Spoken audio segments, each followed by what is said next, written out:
Okay, so the second major piece of hashtag content within Ubisoft Forward was a more extended look at Assassin's Creed Shadows. More specifically, we actually got to see the proper game as opposed to just some fairy tale CG nonsense that they chose to reveal the game with. And guess what? It actually looks really terrific to the point where, guess what? You really didn't need to have a CG cinematic to reveal the game. No. Plenty to talk about here. John, do you want to kick off on this one? Sure, yeah. So we're looking at Ghost of Tsushima 2 here, and it's not Assassin's Creed Tsushima, as Oliver called yes, it. exactly. So I want to start by complimenting them on their rendering of a forest. That initial scene as he rides into town makes a strong impression just in terms of overall geometric density, variety of foliage types, the lighting through there. Everything's really impressive, noticeably better than I guess any prior Assassin's Creed game. And that makes sense because I think this is the first time we're getting an AC game made specifically for the current generation of consoles. So there is no last gen version, which I think is great. We're still seeing things like SSRs obviously in full effect as he rides into village, and there's definitely still some criticisms with the visuals, but I think by and large they've done a really good job at sort of creating this vast detailed landscape that feels detailed off into the distance rather than just in the near field. So that is extremely promising. The character models and such up close still have that kind of heavily normal mapped look that's just, it's kind of just how it rolls, but that's kind of a bummer. But the actual, I guess the thing I'm not clear on though is how the overall design of the game is going to be. We'll get more into that as well though. I'm just skipping through the trailer right now. I like this section where he engages enemies in the middle of the town. That's the cool part for me. Yeah. That's right about at 350 or so.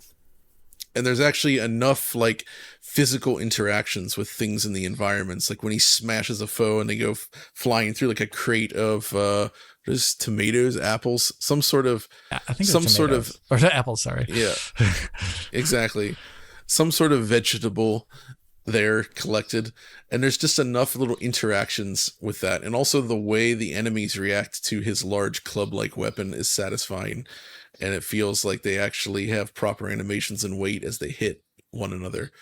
So I think this looks noticeably nicer in motion during combat. And the level of interactivity and the amount of stuff in the scene is cool. Because obviously when you go back to some of the older games, they could be very beautiful, but they were extremely static, right? Mm-hmm. We love to talk about Assassin's Creed Unity, which is that amazing baked lighting. But because it's so baked, the game world had to essentially become completely static because any dynamic objects would not fit in all that well with the way they set it up for scenery anyway, right? And obviously with their current solution here, and this is the latest version of Anvil, I guess. Mm-hmm. Did they specify it? It's like Anvil next to next.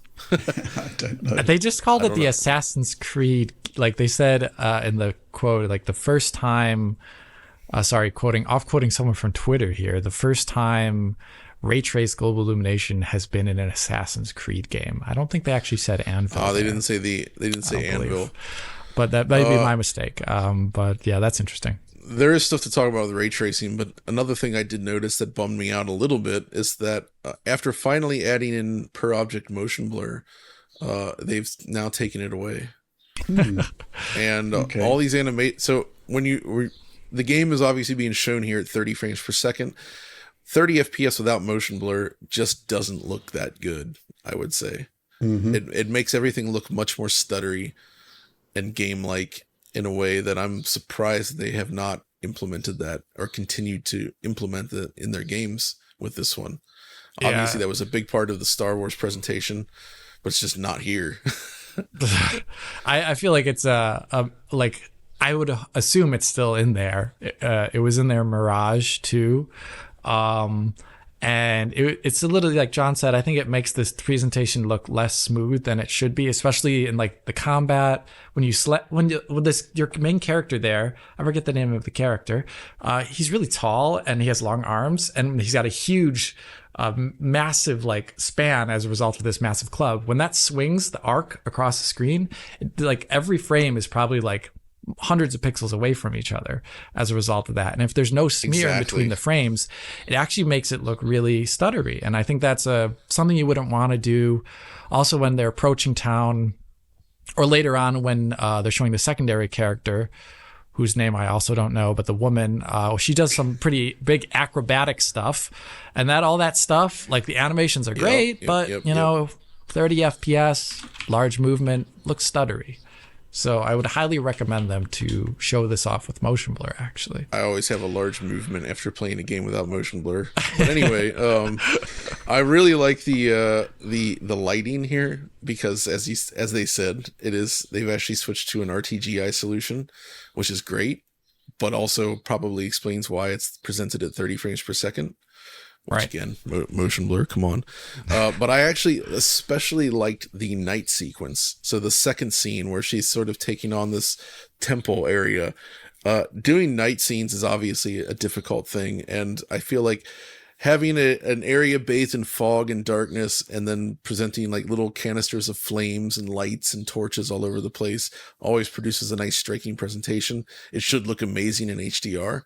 But it also, with their current lighting solution, I don't know if they're actually able to do, like, have they specified whether it's whether they're doing like per light sort of GI, or if it's actually just the sun, or, well, you know, because like you remember like the two kernels, when the two kernels got together, right? We got that massive boost in Metro Exodus's.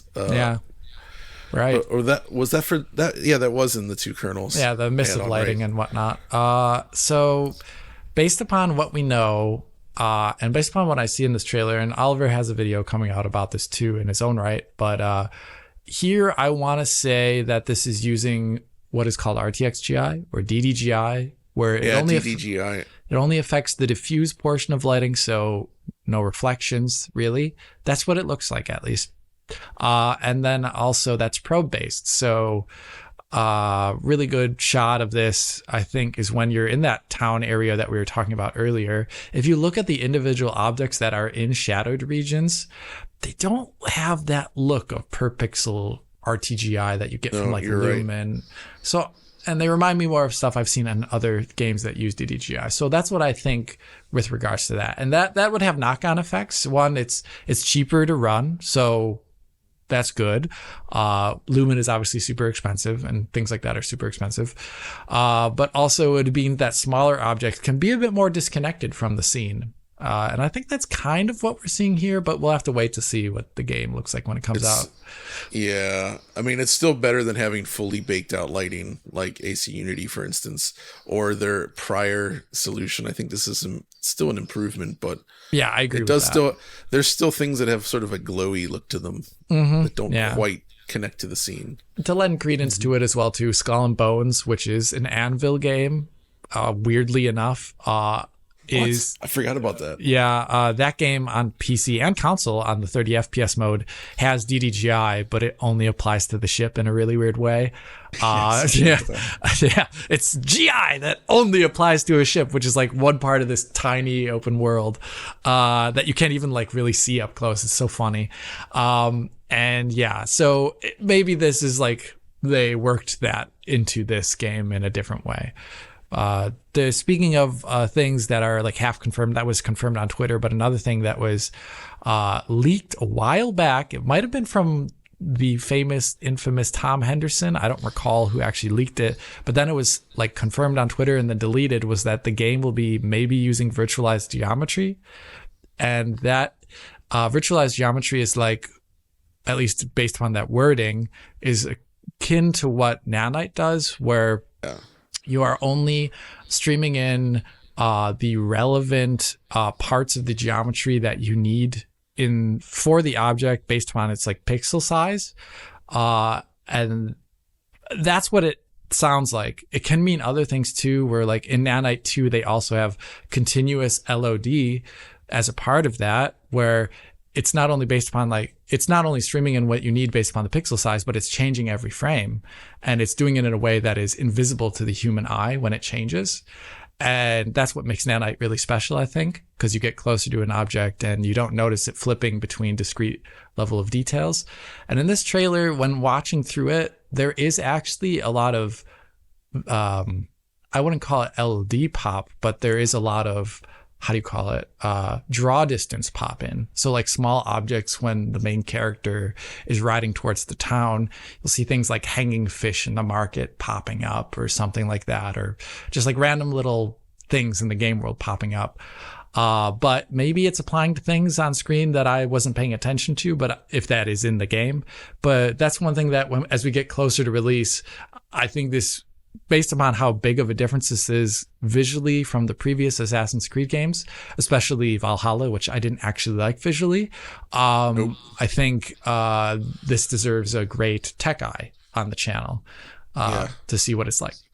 I would say, Alex, while there is definitely some visible pop, that's one area that's still drastically improved.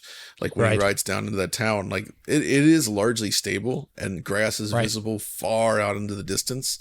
So I'll be curious to see more about how they actually do this, but at least it is more temporally stable overall compared to any prior Assassin's Creed game. And we were just talking about Unity, right? Sorry, Rich. Unity, we love that game, but like it's one thing that I wish that it had like an ultra max setting for LOD, because the LOD is really short in Unity. That's one thing that aggressive. It's super aggressive. It's one of the more distracting aspects if you play it today. Mm-hmm. One thing that sort of struck me is, this is a really cool innovation. You know, it's definitely different to what they've done before. They really have put a lot of effort into this, to the point where take away the HUD elements, just watch the gameplay, and maybe you wouldn't even know that it's an Assassin's Creed game. You know, it is very, very different to what they've done before. I think that's really impressive. But we keep talking about Unity whenever we talk about Assassin's Creed, and I miss that. I really do. I want to see if they use this engine on that kind of game, on that kind of experience in that kind of city. I just think it would be just epic. So the campaign continues for a remaster/remake. Enhance, yeah. If you can do a Stadia port years after the game came out. Exactly. I forgot about that, Rich. Holy crap! It exists. It is there. That's it great. Can be rebuilt. I forgot it. What did that run like?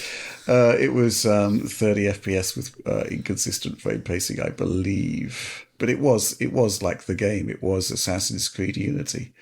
They brought it back. Yeah. I forgot about that. My goodness. One other little thing I liked in this trailer that I did want to mention is right around 9:56, they showed it several times, where they have the shadows of enemies and objects sort of like filtered through the paper screen doors. Oh, that's great. Within the compound. Obviously, they use it as a game mechanic. You can sort of attack somebody that's standing in the other room, but it does actually seem to line up with live objects. So it's not just like a faked thing, and it's neat looking, I think, just having those sort of shadows through the doors. And you see it a lot after that point. You can even see trees and other things like casting shadows that become diffuse on that sort of paper door. Right. Which I can't recall seeing anything quite like that before. An Ass Creed? Definitely don't. That whole last sequence is cool. I like the way it looks at night. I like that. I think it's a really cool scene, and it reminded me more of something like a Tenchu game. The Tenchu game we haven't had forever.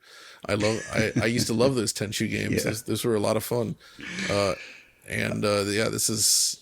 This reminds me of that in a positive way. Yeah, I think it looks terrific. I think it's going to be huge. I do wonder, though, do you think, there's going to be a clamour for a 60 FPS performance mode? Might be one. I don't know. We don't know yet. We don't. But the one thing, though, how do you rate the chances, Alex? The one reason why I'm a little bit worried about it is because last time we saw Anvil, I know Skull and Bones is not a great example, but that 60 FPS mode was rough visually.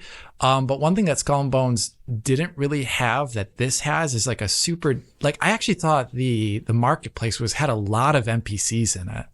Yeah. And that was the one thing that I feel like sometimes the last couple Assassin's Creeds, they got people, but I don't know, this seemed like really dense in terms of people. So I'd be curious if there was like a crowd density slider on the PC version that they would maybe use to scale to get 60 FPS on console. Yeah, I saw that scene, Alex, and I just thought to myself, well, what's the betting that this is going to be a new CPU benchmark? Yeah, that's what I immediately saw that. I was like, I could literally feel the heat coming off my CPU. A CPU benchmark. So the trailer was presented at 30 and it was 4K 30 on YouTube and not in a 60 hertz container. And that's one thing that also worried me a bit because I mean, so the trailer was 30 FPS, but it also had like noticeable like hitches when stuff was going like moving around the area, and I'm always a little bit worried about that because in the past Assassin's Creed games, some of them have been better on the CPU than others, but I distinctly recall Odyssey, when you'd run around in that game on middling CPUs, you definitely get big stutters. And you know, I have no idea what platform this was, but let's hope that this game has great consistent frame times on the CPU. And we've been here before where, I mean, obviously Assassin's Creed Unity that we keep talking about was the first time they made the jump to PS4 and Xbox One exclusively, even though it was only 1 year later. But AC4 on those machines was technically very, very solid. It launched in a great state and had a ton of cool features. And then when they made that leap, it didn't quite work out initially, as we know. So hopefully that this does not suffer a similar fate. Yeah. There is one other thing I noticed. Did you see that part about 11:25 in the trailer when she's swimming in the water? All like the plant life, the lily pads, as the camera moves around, they like just get removed from view, like very near the camera in a way that remind me of playing like an emulated GameCube game and you use like the widescreen mode, you know, and it's like the occlusion culling system is designed for 4:3, so when you force it to 16:9 widen, it's just you see stuff clipping it down. But I will say then right after that, it looks a bit messy, but she gets into combat and slices through a whole bunch of bamboo stalks. Yeah. And they all kind of tumble down in a very messy way, but then they also just disappear. There's also, they released a cinematic trailer using you know, like a supercut of the game. And when she cuts down the bamboo stalks, they're like, I don't know, the way they move, They remind me, like, you know how like they don't physicalize and like turn, but they all move while standing vertically. Yeah. Kind of jitter. It looks really funny. But you know, that's also, we haven't seen that in a lot of games, so I'm forgiving. I also like right after that she climbs up the wall of the castle and they actually draw sort of little rain droplets streaming off the roof tiles themselves along with the rain, which I thought was a nice touch. It gives the game this like sort of soaked look, which is cool. So there's a lot of nice little touches here. It's a handsome looking game. But man, please bring back the motion blur, guys. Come on. At least as an option. Always as an option. They've got until November the 15th to do it, which is the release date. Oh, thank God. Which is cool. At least it's not in September like every other game seemingly is. Yeah, thank God. I'm grateful for that. We'll have like a small little respite and then probably a whole bunch of end of the year stuff, including this game.